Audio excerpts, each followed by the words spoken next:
BTUP यानी कि board of technical education Uttar Pradesh odd semester का रिजल्ट कैसे देखें और सबसे पहले कैसे देखें। इसके बावजूद ऑड सेमेस्टर में जो आपकी बैक लगेगी उस बैक को क्लियर करने का कौन कौन सा ऑप्शन होता है, अगर क्लियर नहीं होता है तो आपकी ऑड सेमेस्टर की बैक जो लगती है उसका एग्जाम कब होता है। काफ़ी सारे बच्चों के मन में डाउट्स है इस बार की, अगर आपका ऑड सेमेस्टर में बैक लग जाता है तो बैक का क्लियर करने का कौन कौन सा ऑप्शन होता है।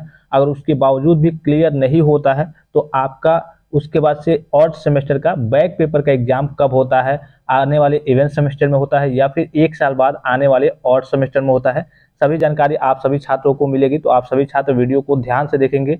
अगर आप सेकेंड ईयर या फिर फाइनल ईयर के स्टूडेंट होंगे तो आपके मन में डाउट्स नहीं होंगे कि आपका रिजल्ट कैसे आता है, कैसे चेक करना होता है। लेकिन अगर आप फर्स्ट ईयर के स्टूडेंट्स हैं, अर्थात इस बार अभी आप सेकेंड सेमेस्टर में हैं, तो आपके मन में काफ़ी सारे डाउट्स होंगे और ये वीडियो खास करके फर्स्ट ईयर के स्टूडेंट्स के लिए है। जो स्टूडेंट सेकेंड ईयर या फिर फाइनल ईयर के स्टूडेंट्स हैं वो सारी चीज़ों को हो सकता है कि जानते हो, अगर नहीं जानते हो तो वो भी इस वीडियो को देख सकते हैं। सबसे पहले यहाँ पे आपको दिख रहा होगा यूराइज पोर्टल और नीचे यहाँ पे ऑप्शन दिख रहा होगा आपको माई रिजल्ट का।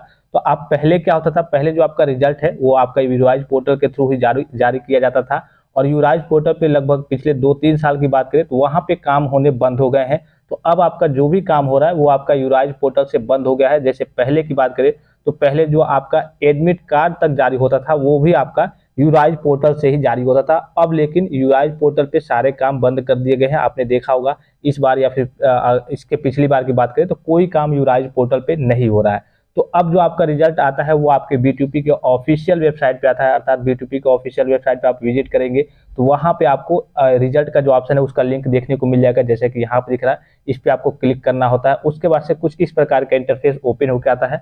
अभी फिलहाल की बात करें तो जो आपका ऑड सेमेस्टर का रिजल्ट आने वाला है, आपको मालूम है कि काफ़ी उसकी तिथि नज़दीक है, जिस बीच आपका रिजल्ट देखने को मिल जाएगा लगभग 15 से 17 के बीच में। तो यहाँ पे जो इंपॉर्टेंट नोटिस है यह वाला ऑप्शन हट जाएगा और यहाँ पे लिंक जनरेट होकर आ जाएगा।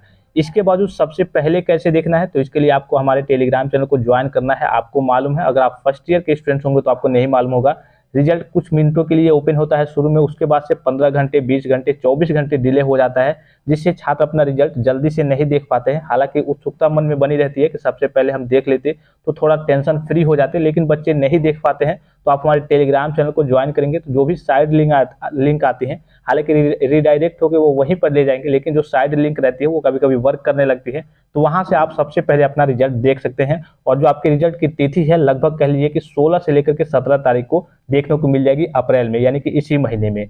अब बात कर लेते हैं, अगर आपकी बैक लग जाती है, सपोज कीजिए, हालांकि किसी बच्चे की बैक ना लगे, ऐसा कोई नहीं चाहेगा कि किसी बच्चे की बैक लगे, लेकिन अगर आपकी बैक लग जाती है तो इसका प्रोसेस क्या है। तो सबसे पहले तो आपको, अगर आपके अंदर कॉन्फिडेंस है कि हाँ हमने अच्छा किया था, हमारी बैक नहीं लगनी चाहिए थी, तो इसके लिए आपको स्क्रूटनी और रिवोल्यूशन अर्थात रीचेक का फॉर्म आता है उसको भरना होगा। उसमें कुछ पैसे भी लगते हैं। उसके बावजूद उसमें भी क्लियर नहीं होता है तो आपका जो ऑड सेमेस्टर का बैक है, तो आने वाला जो एग्जाम होगा इवेंट सेमेस्टर का, अर्थात अगर आप फर्स्ट सेमेस्टर के स्टूडेंट्स हैं तो सेकंड सेमेस्टर में जब आप एग्जाम देंगे उस बीच आपका ऑड सेमेस्टर का एग्जाम हो जाएगा। लेकिन अगर आपका इवेंट सेमेस्टर में बैक लगता है, अर्थात सेकंड सेमेस्टर में, मान लीजिए कि अगले बार इस बार आप हैं तो सेकंड सेमेस्टर का जब एग्जाम देंगे उसमें आपकी बैक लगती है तो वो आपका डायरेक्ट जाकर के फोर्थ सेमेस्टर में होगा और फोर्थ सेमेस्टर के स्टूडेंट का 6th सेमेस्टर में होगा। और 6th सेमेस्टर में जिनकी बैक लग जाएगी उनका स्पेशल बैक हो जाएगा। अर्थात सीधे कहने का मतलब है कि अगर आपके ऑड सेमेस्टर में बैक लगती है तो वो आपका कंटिन्यूसली लगातार हर एक सेमेस्टर में होते रहता है जब तक क्लियर नहीं होता है। लेकिन अगर आपकी इवेंट सेमेस्टर में बैक लगती है तो उसका केवल एग्जाम आपका इवेंट सेमेस्टर में ही होता है। तो ये थी आज की एक तरीके से कह लीजिए कि जितने बच्चों के मन में डाउट्स थे, खास करके जो फर्स्ट ईयर के स्टूडेंट थे, व्हाट्सएप पे मैसेज कर रहे थे सर अगर हमारी बैक लग जाएगी तो कैसे क्लियर होगा। तो बैक लग जाएगी तो सबसे पहले आपको रीचेक का फॉर्म भरना है। उसमें अगर आपका क्लियर नहीं हो पाता है तब आने वाले इस ऑड सेमेस्टर इवेंट सेमेस्टर में, यानी कि अगर आप फर्स्ट सेमेस्टर के स्टूडेंट्स हैं तो सेकंड सेमेस्टर में जो आपका एग्जाम होगा उसी के साथ आपको ये जो बैक वाला एग्जाम है उसको देखने को मिल जाएगा, वो आपको एग्जाम देना होगा। और भी कोई डाउट्स है तो आप कमेंट करके पूछ सकते हैं। और इसकी जो फीस लगती है आपको मालूम है कि पर सब्जेक्ट 200 300 ऐसे करके होती है, तो हर बार कुछ चेंज वगैरह होते रहते हैं, तो उसकी नोटिस आएगी तो मैं आपको इन्फॉर्म कर दूंगा। लेकिन अभी आप यही ध्यान में रखिए कि हाँ इसी बार आपको इवेंट सेमेस्टर में ही, आपको जो ऑड सेमेस्टर में अगर बैक लगती है इस बार, तो आपको इवेंट सेमेस्टर में ही, यानी कि आने वाले सेमेस्टर में ही आपको इसका एग्जाम देना है। तो फिलहाल इस वीडियो में इतना ही, इजाजत दीजिए। और भी कोई डाउट्स हो BTUP को लेकर के, सेमेस्टर एग्जाम को लेकर के या फिर रिजल्ट को लेकर के, तो आप कमेंट करके पूछ सकते हैं। धन्यवाद, थैंक्स फॉर वॉचिंग। मिलते हैं नेक्स्ट वीडियो में।